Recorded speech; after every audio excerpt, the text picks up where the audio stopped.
Lorsque Dieu pardonne, il pardonne complètement. Il ne s'agit pas de savoir si péchés sont horribles. Vous devez vous repentir sincèrement et croire de tout votre cœur que le Seigneur Jésus-Christ est mort à votre place. Alors vous n'aurez plus le souvenir de vos péchés. Dieu est parfaitement satisfait par le précieux sang de son bien-aimé. Ne laissez pas le diable vous terrifier avec la crainte que vos péchés ne sont pas pleinement pardonnés. Le Seigneur, le Créateur du monde, est satisfait amplement par le précieux sang de son bien-aimé Fils. Et c'est de cette manière que le diable vient déranger les enfants de Dieu. En les faisant douter. Oui, tu as été pardonné pour tes péchés, mais pas tous tes péchés. Rappelle-toi ce souvenir de ce péché, à tel endroit. Et le fait douter l'enfant de Dieu. Rappelez-vous, chers amis, auditeurs, auditrices, que l'Écriture enseigne que si je me répands de mes péchés et crois au Seigneur Jésus-Christ, en croyant dans mon cœur qu'il est mort à ma place et ressuscité pour moi, alors mes péchés sont jetés derrière le dos de Dieu. Ils sont complètement effacés. Il n'en reste aucun souvenir. Ne vous laissez pas intimider et défaillir par le diable et ses arguments. Ils s'immiscent dans vos pensées pour vous tromper. Vos péchés sont jetés dans les profondeurs de la mer. Ils seront jetés aussi loin que l'est éloigné, l'Est est éloigné de l'Ouest. C'est ce que l'Écriture affirme. Lisez le psaume 103, 12, Ésaïe 38, 17, Ésaïe 43, 25, Ésaïe 43, 22, Michée 7, 19, 1 Jean 1, 7. Le diable insistera pourtant. Maintenant tu es encore puni pour tel ou tel péché. Ne défaillez pas.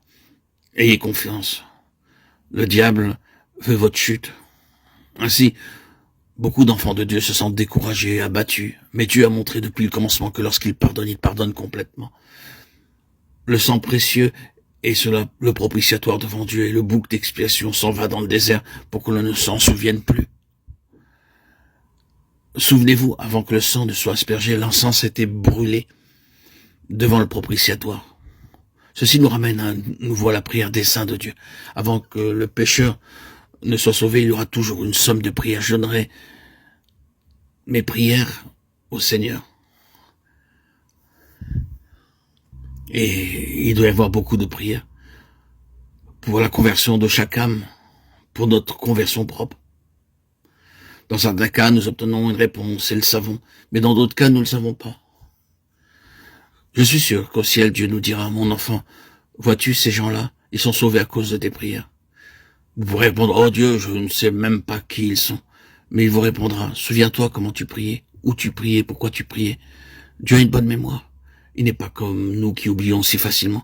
Même si vous avez beaucoup aimé un plat la semaine dernière, lorsque vous êtes questionné, qu'avez-vous mangé dimanche dernier, vous dites, laissez-moi réfléchir, j'ai oublié.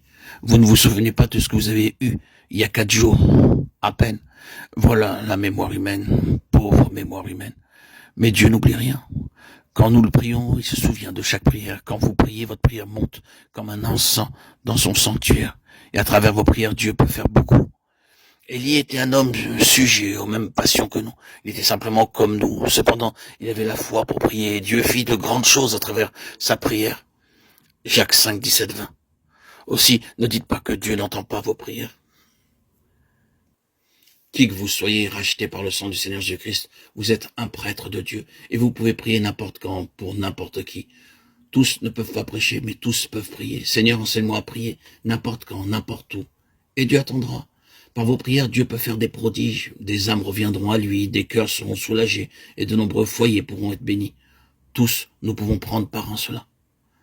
Lorsque des gens disent du mal de vous, comme le firent les patriarches pour Joseph, commencez à prier pour eux.